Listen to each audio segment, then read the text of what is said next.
चुनावी साल में बिहार को एक नई वंदे भारत ट्रेन की सौगात देने के लिए प्रधानमंत्री नरेंद्र मोदी बिहार के सीवान से पाटलिपुत्र और गोरखपुर को जोड़ते हुए एक नई वंदे भारत ट्रेन को हरी झंडी दिखाएंगे। क्या है इस ट्रेन की खासियत, हमारे साथ इस पर बात करने के लिए मौजूद हैं रेलवे बोर्ड के एग्जीक्यूटिव डायरेक्टर दिलीप कुमार जी। एक नई वंदे भारत, अभी तक 13 वंदे भारत चल रही थी, सौगात चुनावी साल, क्या क्या लोगों को इससे फायदा होगा इस नई वंदे भारत ट्रेन से? देखिए, वंदे भारत एक्सप्रेस जो है वह पूरे देश में काफ़ी लोकप्रिय हो रहा है और एक आधुनिक आरामदायक ट्रेन के रूप में इसकी पहचान स्थापित हो गई है।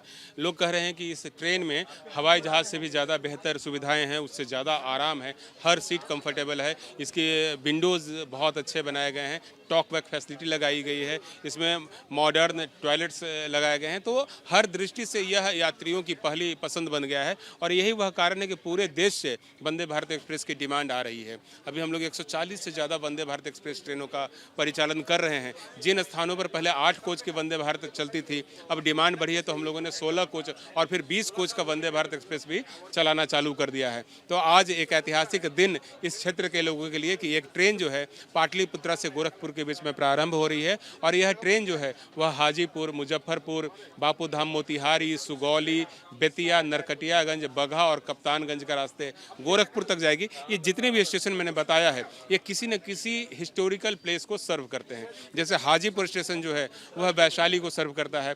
वैशाली 2 कारणों से जाना जाता है। भगवान महावीर की जन्मस्थली मानी जाती है कुंडग्राम में, तो वहाँ की कनेक्टिविटी यह प्रदान करेगा। महात्मा बुद्ध के जीवन से जुड़े कई प्रसंग वैशाली में हुए हैं, वहाँ पर एक विश्व शांति स्तूप है, उसको जोड़ेगा।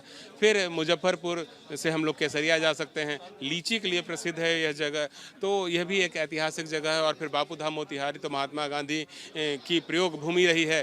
सत्य और अहिंसा के जो प्रथम प्रयोग हैं राष्ट्रपिता महात्मा गांधी ने यहीं से चालू किए, जबकि उन्होंने नील्हे किसानों के पक्ष में अंग्रेजी सत्ता से पहला संघर्ष करना चालू किया, तो उसकी एक ऐतिहासिक भूमिका।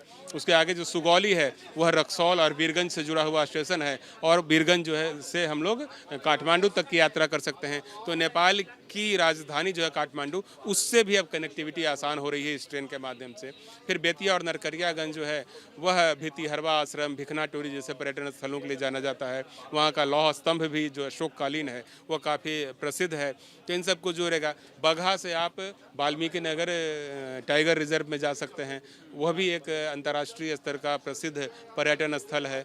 कप्तानगंज से आप लुम्बिनी जा सकते हैं। फिर गोरखपुर अपने आप में बाबा गोरखधाम के मंदिर के लिए प्रसिद्ध है। तो कई ऐतिहासिक स्थल जो कि अभी तक किसी प्रीमियम सर्विस से कनेक्टेड नहीं थे, अब उससे कनेक्टेड होने। ट्रेन में इस रीजन की अगर हम बात करें तो ट्रेनों का अभाव था, और जो आप बता रहे हैं आर्थिक, धार्मिक और रोजगार के पहलू से भी ये ट्रेन जो है वो काफ़ी प्रसिद्ध होने वाली है यात्रियों के बीच। बिल्कुल, यह प्रीमियम ट्रेन सेवा है और ये सेमी हाई स्पीड ट्रेन है। और जब इसका परिचालन हम लोग इस क्षेत्र से करेंगे तो यहाँ पर कई दूसरे किस्म की गतिविधियाँ भी बढ़ेगी। पर्यटन उद्योग को तो निश्चित रूप से काफ़ी बल मिलेगा, काफ़ी ताकत मिलेगी, और साथ ही जो दूसरी व्यापारिक गतिविधियाँ हैं उनको भी ताकत मिलेगी। तो हम कह सकते हैं कि यह ट्रेन जो है इस पूरे क्षेत्र के सामाजिक और आर्थिक स्थिति में सुधार में लाने में कामयाब होगा। आगे सवाल दिलीप जी, बिहार के कुछ और रीजन्स को भी आप खुशखबरी देना चाहेंगे एबीपी न्यूज़ के माध्यम से कि उनके इलाके में भी क्या कोई नई वंदे भारत चलने वाली है? देखिए, बिहार में जितने भी क्षेत्र हैं वहाँ से हम लोग प्रीमियम ट्रेनों का परिचालन कर रहे हैं। बात चाहे अमृत भारत एक्सप्रेस की हो, देश में 3 अमृत भारत चलते हैं, उसमें से 2 अमृत भारत जो है वो बिहार से चलते हैं। एक सहरसा से चलता है, एक दरभंगा से चलता है। नमो भारत रैपिड रेल हम लोग चला रहे हैं जिसका परिचालन जयनगर से पटना के बीच में किया जाता है।